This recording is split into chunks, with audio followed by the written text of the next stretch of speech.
La France est-elle un régime parlementaire ou présidentiel? Est-elle basée sur le modèle de l'Allemagne ou des États-Unis? En rappelant les caractéristiques principales de la démocratie française, nous allons montrer qu'il existe une troisième voie, les régimes semi-présidentiels.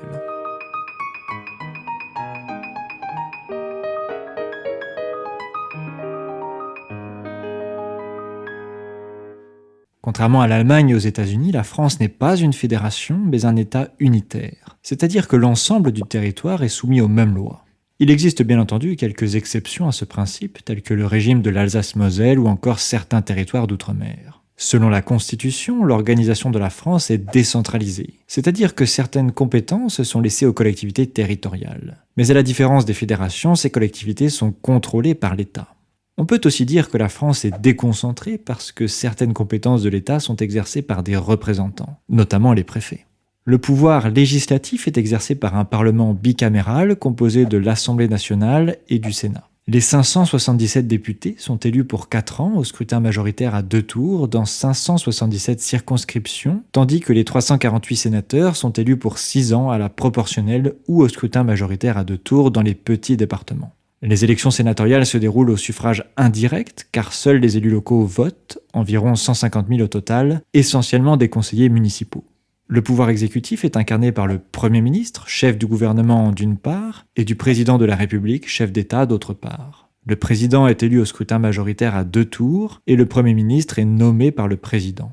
Concernant le processus législatif, le gouvernement peut déposer un projet de loi au Parlement, et les chambres peuvent émettre des propositions de loi. Attention cependant, les propositions sont limitées dans leur portée, car elles ne peuvent pas avoir pour conséquence de créer un déficit public. Seuls les projets de loi qui émanent du gouvernement peuvent modifier le budget de l'État en profondeur. Lorsqu'un texte est adopté par une chambre, il est transmis à l'autre chambre qui soit l'adopte, soit lui apporte des amendements. Ce processus s'appelle la navette parlementaire. Lorsque les chambres ne parviennent pas à se mettre d'accord sur un texte, une commission mixte paritaire composée de députés et de sénateurs est créée afin de trouver un compromis. Et si ce compromis n'est pas atteint, l'Assemblée nationale peut adopter sa version de la loi sans l'accord du Sénat.